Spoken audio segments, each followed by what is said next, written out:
Hello everyone and welcome to a new series I'm extremely excited about. As my day job, I am an automotive technician for a large German manufacturer.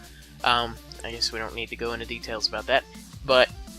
And I've always wondered and said, why hasn't someone made a game about that? About fixing cars, about finding out what's wrong and fixing it. And I'm sure there's not a huge amount of people that were bursting down the doors of game companies to make that a huge hit. Someone, however, did. This is published by Playway, and it's developed by Red Dot Games.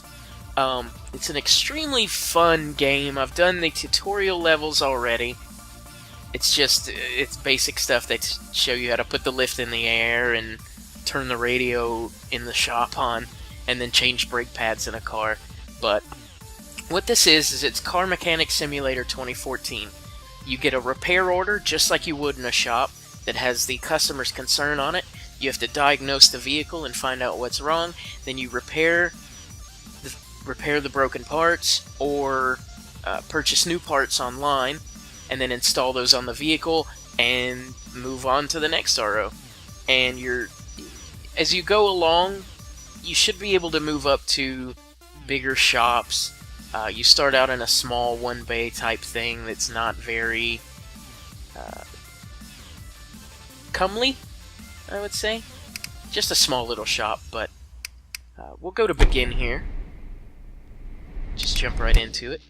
Like I said, I've already done the basic levels. You see, these are apparently your 3 types of shops. This is the one you start out with, and then I assume you move into these.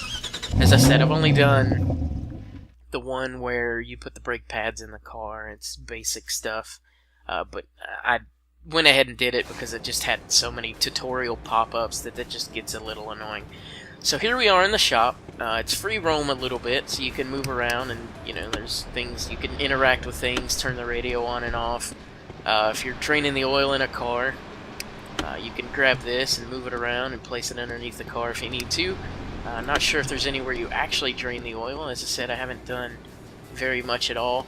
Here's your computer, where you can purchase new car parts as per customer request, or you can purchase used parts and skip a little, but you have to watch out because I bought one used part for something and it had about 23% life on it, so it may not always be the best idea. You can do bank loans if you want to grab more money. I'm not sure what these do. As I said, I'm still learning, but we'll go ahead and this is the lift. If you need to do anything underneath the car, you can operate that. It will put it in the air. These are generic cars. There's no manufacturer with it. There's random names of the cars. This one is a something Cougar. So we'll put this back down on the ground, and then you can right click and go to show repair order, and that will tell you what is wrong with your vehicle. I last had my filters checked over a year ago. Replace them all again, please. And it tells you to replace the air filter, replace the oil filter, and replace the fuel filter. A little weird about the oil filter because you wouldn't really change the oil filter without changing the oil. So, not quite in a realism level, but close enough. So you can pop the hood, then go to inspecting the engine. Now we're looking for the air filter, the oil filter, and the fuel filter. The air filter is going to be in your air box right here. The fuel filter is right here. We'll go ahead and click this. That disassembles that part. Now we can remove... Oh, there we go. There we go. That takes the fuel filter out. Now we have that in our hands. Now if you... normally in a car you would... just pop these screws off here and bend this up out of the way, but in this they want you to be a little more particular with it. So if you try and click on a part to remove that's not removable yet, it won't let you, and the part that needs to be replaced first will be highlighted in red. So if I move here, this has to come off first. Now that's green, so I can remove it, and then I can remove this, and it's wanting me to unscrew the bolts, which you have to do. Which is just an interesting thing for it. Then this one, take the airbox off. Pop these screws out. And the cover comes off, and there's the filter. And then we remove it. And now, get back out of this. Now we're going to need to put this in the air because if it's like a different car, the fuel filter will be in the back near the fuel tank. So we'll go underneath here and inspect the undercarriage. Oh, there it is right there. Nothing required for that, just simple removal. Now we can back out of that. Now we need to replace those parts. Those aren't parts you want to buy used, but you're trying to make money, so if you look at the repair order, you get, this is how much we charge the customer, $300 US, which is a bit steep for these, but it's just generic numbers. So $300 is what we're charging. Now we want to go here to the computer, shop for parts. A new air filter is $35. That's about correct with the shop demands. What else did we need? A fuel filter here. That's $80. So that's what was that, 50 or 35? So that's 105 or 115, one of those. Quick math off the top of my head, not working. And then $50 for the oil filter. So we've bought all of those. So we got 300. Spent about 150, 160. So, you know, we're making about $140 or so off of this. Now we back out since we've purchased those.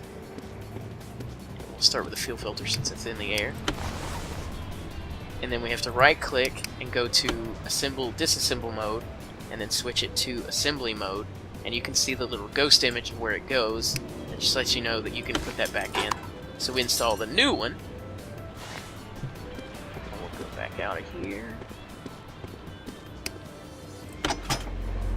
Lower the car so we can get back in the engine. Now I'm going to go a little bit slow just to show you how things work. See, now I can put the, you see here there's the old filter, which was at 21% of its lifespan. That's what this bar is, its condition. And this is the new one, which was 100%. So we'll go ahead and install that. Put the cap back on. Then we'll move up here to the air filter. Now we'll put the new one in. Put the air box back on. And then we have to screw the screws back in. I have a weird habit of doing things in a cross pattern when I work on things, so it'll probably come out on this. Though I'll probably get lazy at some point and just start swinging and holding down the button to put these in. And last but not least, airflow tube. And it is all back together and ready to go for the customer. You don't really have to close the hood, but I do. So that's it, that's the basics of it, and that's kind of how this is going to run. You start from simple jobs like that. I'm sure there's wheel removal, suspension removal. It's very detailed. I'll put this back in the air, and there's a button to hide the body so you can see all the components that you'll be working on. You know, the rear suspension is all here in pretty good detail. The exhaust system, the front. This is a front-wheel drive car. I assume there will be a rear-wheel drive car that we'll have to work on at some point. Probably a few other types of vehicles. This is a little hot hatch type vehicle. A lot of your German manufacturers and pretty much everyone now is going to front-wheel drive just because of the fuel efficiency you get from it. This one probably suffers from a bit of torque steer as the left axle is short and the right axle is long and there's nothing between it. This is how Volkswagen likes to run a lot of things. So you tend to get a little bit of torque steer when you accelerate hard. It wants to turn to one direction just because there's less torque lost between here and here than there is from here to here because of the length of the shaft. So everything's here in great detail. Full suspension, you've got your steering set up, so lots of parts to deal with here. Then whenever you're finished, you just right click, go to show repair order. You can see here, there's statuses, so we've replaced all of these, and they're all checked off. So now we go down here to repaired, proceed to next RO. Yes.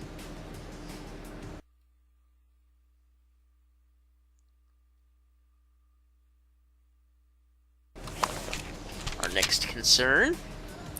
While I'm driving on bumpy roads, I can hear a knocking from the front wheels. Check the car and replace any worn-out parts, please.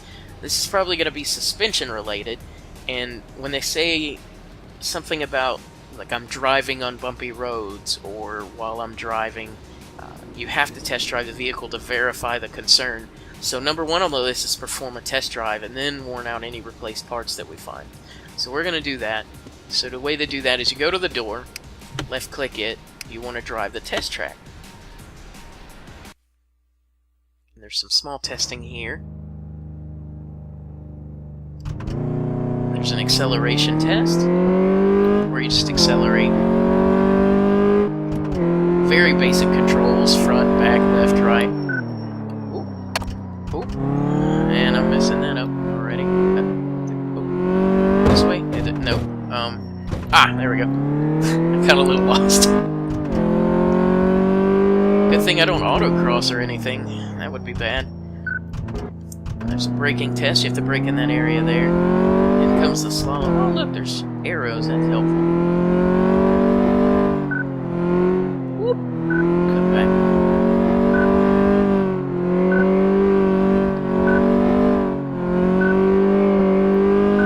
Whoop. Right here, right there. And here's the suspension test. Driving across a bumpy road.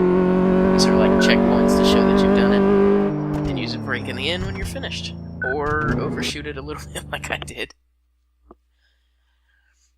Okay, so that was the test drive. That's what they want you to do. I'm not sure if that actually does anything. Like alerts you perhaps to... you can remove the body. There's also, you can show the part condition. This is the condition of the parts. I believe once you do the test drive, it lights up a lot of these things that were checked. So you see some red here. We'll put it in the air. Check some of these. Get a better look at it. This is a little minivan type thing, more along the lines of a Ford Transit. Okay, so as you can see, this outer tie rod is worn. Oh, let me do that. And both sway bar end links are worn. So we will want to replace these. You cannot do that from underneath. You have to pull the wheel. So we'll put it back down. I wish there was a halfway point where you could, because it worked. You know, you wouldn't want to put the car all the way on the ground to work underneath here. But it doesn't have a halfway point, and you know, you can move the camera around, so it's not an inconvenience. It's just, in a real scenario, you would want it about halfway up. And I'm not a big fan of these drive-on racks either. I prefer the scissors racks that there's a pole here. The ones I have there's a pole in ground here, and some scissor type things that come off, and you swing it underneath here, swing it underneath there, and then raise the lift. So, all right. So now that we've got this done, we know what the parts are. So we'll hide this and put the body back. It's a little level of realism here. Now we're in disassembly mode, so I can click the wheel, take the lug nuts off. Always in a star pattern. Next is the brake caliper. There's 2 bolts for it. And that comes off. We need to remove the brake pads. I know this from what I had to do earlier, taking the brake pads off. Okay, now we're down to the nitty-gritty. Now we're looking to take the sway bar end link here. There's 2 bolts holding it in. It attaches the sway bar to the strut here. And this end link, which has a bolt underneath, and that slides out. Now I've got to take care of the other side. Now the tie rod end on the outside over here wasn't in the red, it was just in the yellow, like a lot of the parts on the car. And we're not going to replace all the yellow parts or we'll be here forever and spend all of our money. We don't have a lot. So, we'll just fix what they need fixed. Not that. The brake pad. There we go. Pop this off. And on this side, we want sway bar end link. See the condition in the corner is 11% for this one. There we go. That pops off. And then this one's at 66%. But, rule of thumb, you don't want to replace anything on one side without replacing it on the other. Unless it's a brand new part on the other side. Like if a vehicle comes in that's brand new and something over here is broken, you don't need to replace both sides. But if this one's at 66%, you put one over there at 100%, then this one will need to be replaced. And then, so it's best to just do them at the same time, and then the customer won't have to come back to bounce from side to side. So I'm going to do that. It's probably not what the game wants you to do. It's wanting you to save money, I'm sure. So, let's see.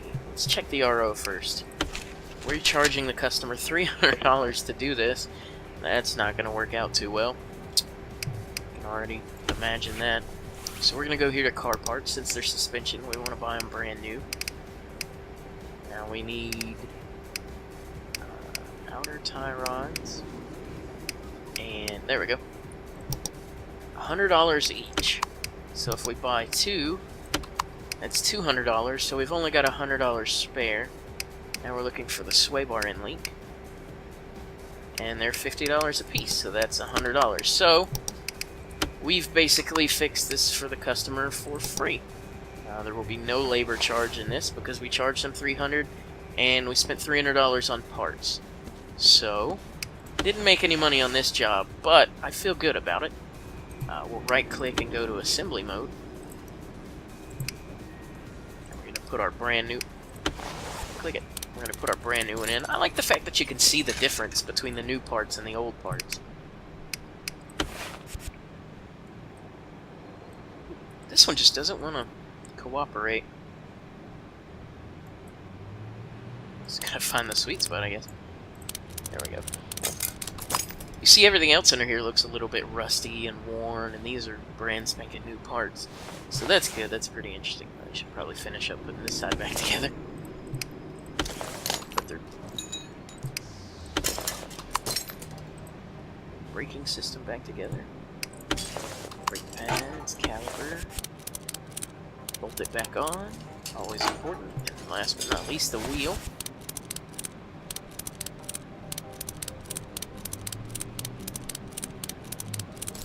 There we go. Over to the other side. You see you can see the missing spots where they should be. See, the old one was 22%, now we're putting a brand new part back in. These upper ones are... if it's just the angle. Put this outer tie rod back in. When you tighten outer tie rod bolts, you never want to loosen it once you've tightened it, because that can mess the joint up. So, just if you're ever changing your tie rods, once you start tightening and tighten it all the way, make sure it's where you want it, because if you take it back out and loosen it up, you've already put some wear on it. And anytime you do outer tie rods, you need to do an alignment, because it's a very, very low chance that you'll put it back exactly where it was. And even then, because you've been moving it, the inner tie rod's going to shift a little bit, and it's going to throw your toe angle off for the alignment. I'm not sure if there's alignments in this game. That would be an interesting thing. That might be something for a future update for the game, or a patch, or second version update, anything like that. So now I believe we've got it all finished up, so we'll go to the repair order and double check. We did the test drive and we replaced the worn parts. And the $300, so they got out pretty well on that one. We didn't make any money off of that job, but as I said, I feel good about it. So, alright, we'll look at one more and see what's going on. What do we do for this one? Can you scan the onboard computer? I need to know if any of the electronic parts are reporting errors. Nice. This is good. This is something you do a lot with cars these days, because pretty much anything on the car now has some kind of computer or module that scans it or monitors it. That's why your check engine light comes on, because there's a fault code in the ECU. They weren't complaining of a check engine light, they just want to check it. Now how you do this is there's an OBD scanner that you plug into the car at the data link connector, or OBD link according to this game. So we'll click that. Now we plugged it in. It's reading the system. Reading EEPROM. Checking errors. Finalizing. Done. So I don't... Oh, that's interesting. Can I zoom here? Cannot zoom. Okay. I was just gonna read there. Go ahead and close the door so we don't run their battery out with the light. Dude, it didn't say anything about a code. Maybe that's all they wanted us to do, was just check it. Okay. Alright, so there was nothing, and we're charging them $300 just to check their system. I think that's a little steep, but usually there's a flat $100 diagnostic fee that goes with most dealerships or shops to look at things like that. So $300 probably a little steep, considering we did some test driving and suspension work on the last one and only charged $300. I'd like to have a shop or a talk with this store's shop manager, but that's all right. Let's see if this next one's gonna be a quick one. Take a look at it and see what's going on. I heard I can have my starter repaired here. It barely works, but I don't have money for a whole new one. Can you repair it for $100? So we're supposed to repair the starter. This is good. We'll run through this one real quick. This shouldn't take long. Okay. Now, instead of ordering a new part or a used part, because it's not going to be much better than the one they have, you go to the Vice here, and you can click Repair, and if you have something to repair that's repairable, it'll be in your list here. We do not. Another thing to mention, there's an inventory here. This is things that you keep or have. You see, we have the outer tie rods from the last job, the sway bar end links, and the filters from the other one. Now, you can't do anything with these. You wouldn't want to put any of these back in a vehicle, unless there was... Even then, I wouldn't put that back in. But so what we can do is click it and sell it for a little change. You know, $7, $2, $10, $8, $9, $4. Now this one's 66%, so someone might want to take this and resell it. So we're gonna get a good $49 out of that one. So that's good. So let's pop in here under the hood and get the starter out real quick. Starter's normally bolted to the transmission. If it's not in the front, it's normally on the back. There it is. Bolted into the back. Yep. Just 2 bolts hold it in. Normally there's a few connectors and things, but this game doesn't get that detailed. So now that's out, so we can pop back out of there. Now we go over here to the Vice. Click it. Now you see its starter's at 6%. Now we can repair it for $93. The customer asked to keep it under $100. 93 is under 100, so we have done well on that. Now we have a 100% repaired starter to go back into the car. So that's another thing to do. If we have parts that can be repaired, instead of buying new ones, we might want to go over here and see if we can repair them and save ourselves a little money. Not right click, left click. So we'll swing back in here, move the camera so we can get a good angle. Go back to assembly mode and pop the starter in. See, it says 100%. So we're putting a brand new starter back in the vehicle. Ta-da! Alright, so let's double check this and make sure we did everything. We repaired the starter. We did keep the repair under $100. It was $93, so we made $7 for fixing their starter. Apparently we're not going to make a whole lot of money at the start. I'm not sure what we want to do, but if we look into maybe bank loans or something to see if there's a way to upgrade, or I don't know what bank loans are. Apply for a one-time bank? No, we don't want to apply. There's also learning books. I'm not sure what these do. Oh, 10% faster unbolting, 5% more income, one random part will be instantly examined, and 2% discount in car shops. Nice. Okay. That's pretty cool. So these will do stuff like that. So, you know, if I want 10% faster in bolting, I can spend my money on tools for the garage, which will make the job faster. I can take a business management class, which would give you more income, become a better mechanic, which will give you a better eye for things, which is pretty realistic, and then Master of Commerce, you get a discount in the shops. So that's pretty good. I like that idea. Not sure what all this. Yeah, I assume none of it's actually clickable. So that's where we're at here. Back out of this, double check our job. Kept it fine, so we'll go down to repair. And we have repaired the car.